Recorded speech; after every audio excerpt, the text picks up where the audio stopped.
नमस्कार दोस्तों एक बहुत ही पुरानी प्रचलित कहावत है कि 58 घड़ी कर्म की और 2 घड़ी धर्म की। इस कहावत का अर्थ क्या है? इस कहावत का अर्थ बहुत ही उत्तम है, जिसको जानकर आपको बहुत हर्ष होगा। ये बात मैं आपको एक कहानी के थ्रू बताऊंगा और कहानी बहुत अच्छी है, बहुत ही मोटिवेशनल है और आपके जीवन में काम आने वाली है। इसलिए कहानी को पूरा जरूर देखिएगा, क्योंकि हर कहानी का सार कहानी के अंत में छिपा होता है। एक नगर में एक धनवान सेठ रहता था। वो अपने व्यापार के सिलसिले में बाहर जाता रहता था। एक बार जब वो परदेश से धन कमाकर लौट रहा था, तो उसने 3-4 पहरेदार अपने साथ ले लिए, क्योंकि उसके पास काफी धन था।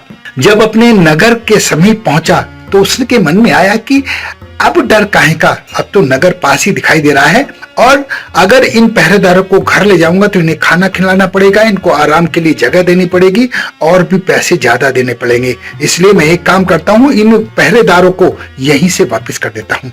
और सेठ ने उन पहरेदारों को यथा योग्य रुपए देकर वापस कर दिया। कुछ ही कदम आगे चला था कि उस सेठ को डाकुओं ने घेर लिया। 8-10 डाकुओं में जब उस सेठ ने 2 लोगों को देखा तो उसे लगा कि ये जाने पहचाने हैं, और उस सेठ ने कोशिश की दिमाग पर जोर डालकर उनका नाम याद करके उन्हें नाम से पुकारा।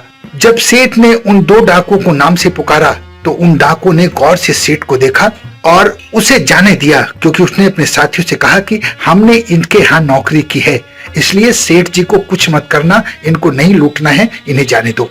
और सेठ जी से कहा आप आराम से जाइए और अपने घर जाकर आराम कीजिए। साथियों की बात सुनकर उन डाकुओं ने सेठ को लूटना बंद कर दिया और कहा कि जाइए, आप पर अब कोई हाथ नहीं डालेगा। और इस तरह सेठ सुरक्षित अपने घर पहुंच गया। लेकिन मन मन में सोच रहा था, बहुत सारे विचार उसके मन में आ रहे थे कि 2 लोगों की पहचान से इतने सारे डाकुओं का खतरा टल गया, सारा धन भी बच गया और मेरा जीवन भी बच गया। फिर उसके मन में आया कि एक रात और दिन में 60 घड़ी होती हैं। अगर 2 घड़ी भी अच्छे काम कर लिए जाएं तो 58 घड़ियों का दुष्प्रभाव कम हो सकता है।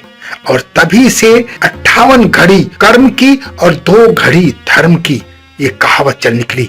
दोस्तों, कहावत का बहुत ही महत्वपूर्ण अर्थ है कि अगर 24 घंटे में दिन रात में 60 घड़ी के दौरान अगर आप कर्म करते हैं तो आपको 2 घड़ी के लिए धर्म का भी सम्मान करना चाहिए, उसका आदर करना चाहिए, उसे मानना चाहिए, धर्म के प्रति अब श्रद्धा रखनी चाहिए, उसके लिए कुछ करना चाहिए। वो 58 घड़ी भी आपके दुष्प्रभाव को खत्म कर सकती हैं अगर आपने 2 घड़ी धर्म के नाम पर बिता ली। बस यही इस कहानी को कहने का मेरा लबोलबाब था कि आप 2 घड़ी के लिए अच्छे काम जरूर करें, धर्म से जुड़कर रहें, अनैतिक कामों से दूर रहें, लोगों का भला करें, उन पर दया करें। जो भी आप किसी के लिए कर सकते हैं वो आप करें। आशा है मेरी बात आपको समझ में आ गई होगी। अपना बहुत ध्यान रखें, हंसते रहें, मुस्कुराते रहें, खुश रहें। धन्यवाद।